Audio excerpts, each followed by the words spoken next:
Abantu benshi cyane batsindwa si uko batabishoboye, ahubwo ni uko bakora ayo makosa buri munsi, ariko iyo uyamenye ukayakosora gutsinda biroroha cyane. Reka nsubiremo kano kantu kugira ngo twumve mbere ko tugenda.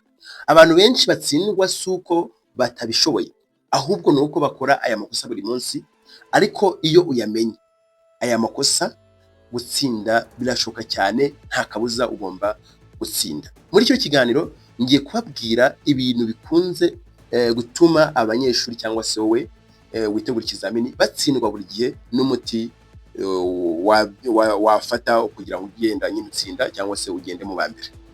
Ndakwakira wowe dukurikiye kano kanya, tugiye kwiga isomo risa nkaho riremereye. Abantu benshi bagiye batwandikira bakatubaza ibintu bitandukanye, ariko twabateguriye isomo kugira rifashe umuntu wese. Ahangaha ni kuri Tera Success Hub. Ngira ngo mwamaze kumenya update zigezweho ariko zigufasha buri munsi. Mu by'ukuri ni ibihe bintu bituma abanyeshuri batsindwa buri gihe n'umuti wafatwa kugira nyine biveho? Ubwo wowe niba uri umunyeshuri urubyumva, niba uri umukandida runaka bitewe n'ikintu uzakora nawe uri umunyeshuri, ahangaha wiyumvemo neza. Ndaza kuvuga ibintu bigera kuri 5 cyangwa se ibintu bicya cyane bijya kuri 5 bishobora gutuma ndavuga ibintu 6 by'ingenzi.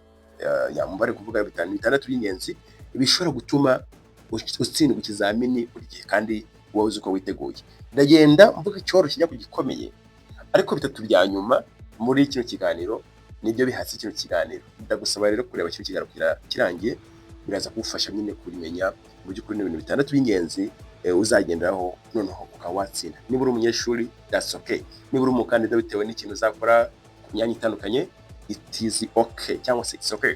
Reka mvuge muri buno buryo kurikirana wera ku cyambere. Icyambere hari icyo twita kutategura neza, no planning, ntabwo utegura neza. Impamvu utsindwa ubundi wiga uko ubonye, nta gahunda ufite, nta lesson plan ugira. Akantu mwakumvishe, uraza mu gitondo ugafata igitabo ugaheramo hagati, mu kanya ukaza imbere ugaheramo imbere, ubundi ukajya inyuma ugahera inyuma. You have no plan. Wiga no plan, ntabwo ufite planning, nta lesson plan ufite. Ibi bishobora gutuma rwose utsindwa. Wiga uko ubonye, nta gahunda ugira, urajagaraye. Reba uburyo nawe wigamo, aka kanya yivaluwe, ubundi wiga ufite gahunda. Ariko reka nkubwire umuti kuri kano kantu, wenda ku bantu bakunda kwiga badafite plan. Tegura gahunda y'icyumweru n'umunsi ku wundi, noneho ugabanyamo amasomo mu bice bitoya cyane. Ibi bizatuma ushobora kuba wamenya mu by'ukuri icyo uriga kuwa mbere, kuwa kabiri n'amasomo uzigamo. Nose nta muzi ko no ku mashuri bajya batanga timetable kugira nyine bamenye ukuntu gahunda izagenda ikurikirana mu masomo. Nawe rero utegura ikijyanye ni gahunda neza ya buri cyumweru n'umunsi ku wundi. Icya kabiri ndabwira genda ku cyoroshye, ku gikomeye no ku cyoroshye, ni ukwiga utumva. Kwiga utumva, impamvu utsindwa ufata mu mutwe gusa utumva ishingiro y'ibyo wiga. Akenshi tugomba kwita turamemoriza cyangwa se gufata mu mutwe, ariko we don't understand our concepts. Ntabwo twumva neza ama concept cyangwa se ama keywords nkuko nabibabwiye tugenda tugira ute twiga. Ariko iyo wenda umaze kubona kino kibazo, ushobora kuba umuti banza wumve why, kubera iki. N'ikindi twakwita how, icyo twakwita ww, why and how. Ni nyine kubera iki ndi kwiga, ndi kubyigamo gute, icyo wiga ni iki, ibyo wiga ni ibiki. Kandi ntabwo ari gufata amagambo gusa. Urumva utuntu why am I studying and how I am learning. How am I studying, how I am learning. Urumva ugomba kumenya impamvu uri kwiga n'impamvu n'icyo uri kwiga. Icya gatatu ntaho nshaka gutinda mu kiganiro, ku bandi wenda bashaka wenda yuko tubafashe muraza kutwandikira cyangwa se watwandikira tukagufasha mu buryo buri private. Hari kudakora imyitozo cyangwa se lack of experience of practice or lack of practice. Ntabwo dukora imyitozo. Impamvu utsindwa ntiwitoza ibibazo cyangwa se ujye muri past paper.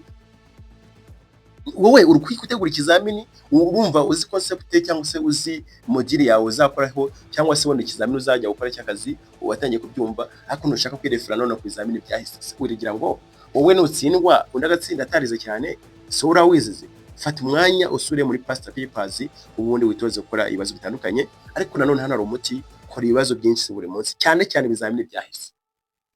Aka ni umuti, ni ibintu bikora.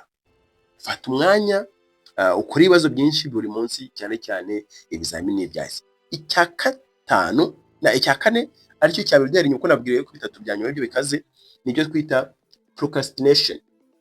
Iyi procrastination ni nko gutinda kwiga. Impamvu utsindwa, uhora usubika kwiga kugeza igihe kigeze. Wagiye kunywa agacupa, wagiye muri hoteli, wagiye muri bare, wagiye gusura abavandimwe, wagiye muri football, wagiye kureba umupira, ukavuga ngo ejo nziga. Ibi nibyo twita gutinya cyangwa se gutinda kwiga, ugashaka kwiga mu gihe gitoya. Iri ni ikosa rikomeye rwose. Niba warakoze ya lesson plan twavuze haruguru, warayikoze neza, menya ngo ugomba kwikurikiza, wikunda gusubika, kuko ibyo uziga ni byinshi cyane. Ariko nanone ngufite umuti, tangira byibuze iminota 3 ku munsi, hanyuma wongere buhoro wongera amakanya, wongera mu minota. Nuvuga ngo wenda n'uvuga uti buri minota 30, buri saha, buri masaha 2 mfite ibintu ndakora ku munsi. Iyi ni schedule nziza cyane, cyangwa se ni planning nziza cyane. Noneho ubikore buri munsi biza kujya kujya kizamini warabyumvishe neza. Icyanyuma, fear and stress.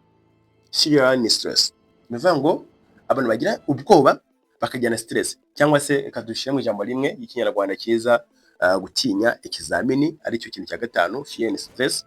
Impamvu utsindwa nuko stress ifungira ubwonko umunsi w'ikizamini, cyangwa se ituma ubwonko bufunga, nubwo n'ibyo wari uzi bikajagarara.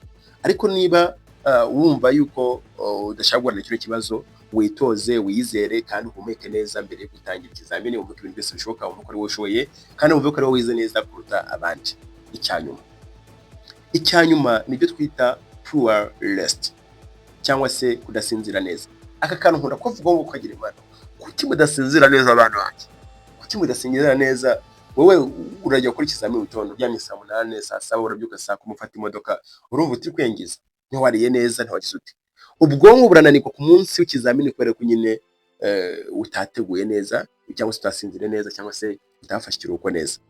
Ariko hano nakubwira yuko wenda inama nakugira, kuko hano tukubwira igitera ikibazo n'uburyo wakemura ikibazo mu gihe runaka byabayeho. Tegura byibuze gusinzira hagati y'amasaha 7 n'8, kandi wirinde kwiga ijoro ryose mbere y'ikizamini. Iki kintu nakibabwiye, ibintu bitegure neza. Yego, navuga yuko rero nanone abantu benshi batsindwa si uko batashoboye, ahubwo ni uko bakora aya makosa buri munsi. Ariko iyo ubimenye ukayakosora, gutsinda bihoraho uko byagenda kose, nta mvururu. Najyaho rero tukubwire ibintu 5 bikunze gutuma abanyeshuri batsindwa buri gihe, n'umuti wakwifashisha kugira bicike burundu. Bye bye, dore mu kindi kiganiro twagushyirana n'abandi muzacu.